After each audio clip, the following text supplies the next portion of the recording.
Alright guys, welcome back to another video of KingX.X, coming to you guys with a brand new video. And today in this video, I am super excited to announce that we have the brand new mid-season update for Season 2 of Black Ops Cold War. And there's actually quite a bit of changes, a lot of playlist update, there's some new maps, there is a new weapon that will be coming in season, which I'll show later on in this video. You guys may already know, but it is a brand new sniper, and we'll talk a little bit later on about that. But let's go ahead and just get into the file size. So the official release for the mid-season update for Black Ops Cold War is March 29th at 9 p.m. Pacific time and March 30th at 12 a.m. Eastern time, with the following for each platform. So for the PlayStation 5, the file size is 12.2 gigabytes. For the PlayStation 4, it is 7.4 gigabytes. For the Xbox Series X and the Xbox Series S, it is 14.18 gigabytes. For the Xbox One, it is 9.13 gigabytes. And if you guys are on PC, it is 8.1 gigabytes. So not too big of an update. Now, let's go ahead and get into the new maps that will be coming inside of this new mid-season update. We have Mansion, which is for the 2v2 and 3v3 gunfight. Honestly, it looks like a kind of cool map. Kind of excited to play it, to be honest.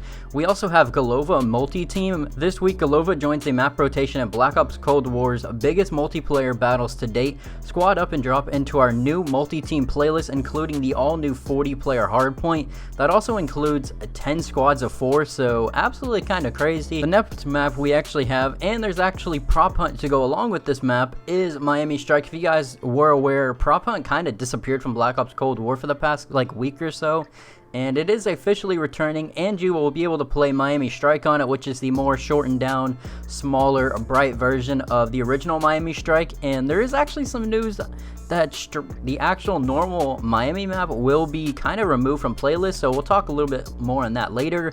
But let's go ahead and get into the good stuff that comes inside of this update, which actually is the weapon balancing. So for global, we have weapons, and it says assault rifles, the Krig 6, improved visibility while firing in ADS, complete tuning pass on weapon accuracy, weapon movement, and visual clarity while firing with any optic attachment, addressed instances of the weapon feeling floaty when firing for a prolonged amount of time.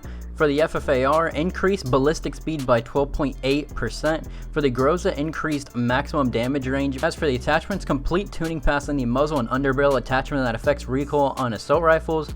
For the SMGs, the Milano A21, increased mid-range damage by 10%, increased mid-range damage by 33%, increased sprint out speed by 14.2%, increased speed by 11%, and also increased the ADS speed as well. For the KSP-45, increased ballistic speed by 32.5% and reduced the burst delay by 20%. For the Ak-74U, reduced accuracy with prolonged firing and reduced the muzzle velocity by 23.4%. So kind of a nerf to the Ak-74U. We'll see how that gun actually plays. For the Lc10, reduced max damage range by 41% and slightly reduced mid-range damage.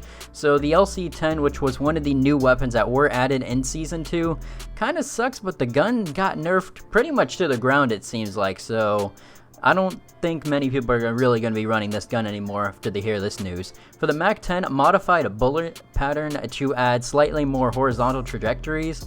For the attachments, and complete tuning on the muzzle and underbarrel attachments that affect recoil on the SMGs.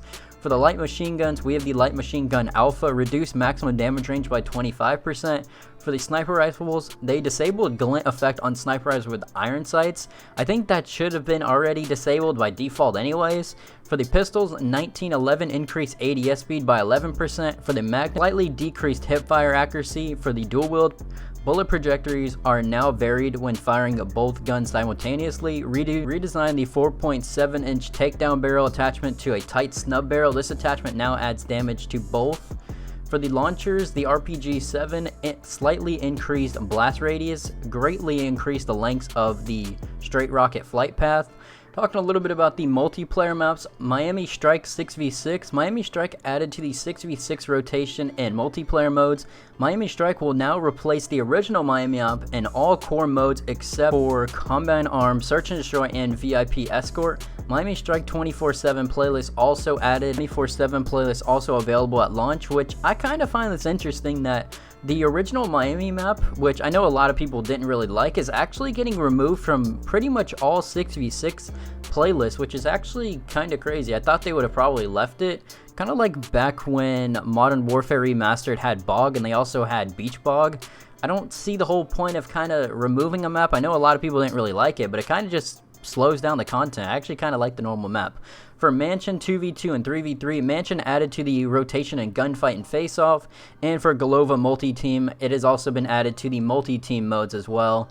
As for the featured playlist, Miami Strike 24/7, multi-team hardpoint on Golova, multi-team mosh pit of multi-team modes, including 40-player hardpoint on Ruka, Alpine, Sanatorium, and Golova. To be quite honest, I will not be surprised if the new Warzone map, which is supposed to be coming in Season 3, will probably be based around all of the multi-team maps that we have in Black Ops Cold War, so don't be surprised on that one. For the other modes that are available, we also have Prop Hunt, which is coming back, which is awesome to see. We have Snipers Only Mosh Pit, Nuketown 24/7, Gunfight, and of course Face Off. For the general fixes, which there really isn't too many crazy things inside of this one, it just says gestures can now be used before the round starts. For social, updated messaging when a player is kicked from the party. For turrets, addressed an issue where players on mounted turrets could be immune to dirt bike vehicles. I assume that's more in the multi-team modes. And also audio, address an issue where the VO would say no targets destroyed. If you guys are interested in any of the other changes, there are many changes to League Play, so if you guys do play League Play, there's quite a bit change in there. Zombies and Zombies Outbreak has got tons of changes as well.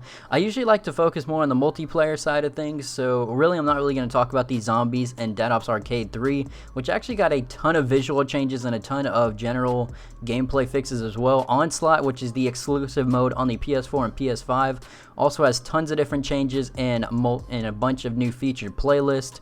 Also, the campaign, there was a couple issues that have been fixed as well, but if you guys are interested in that, link down below. If you guys did like this video, make sure to like, subscribe, put on post notifications so you guys don't miss another video. Let me know your thoughts and opinions down below, and in this new mid-season update, I will have a ton more videos later on today when the update does go live, because there are a couple weapons and a couple maps that are brand new that I do want to check out. But with that being said, guys, have a great rest of your day. I'm out. Peace.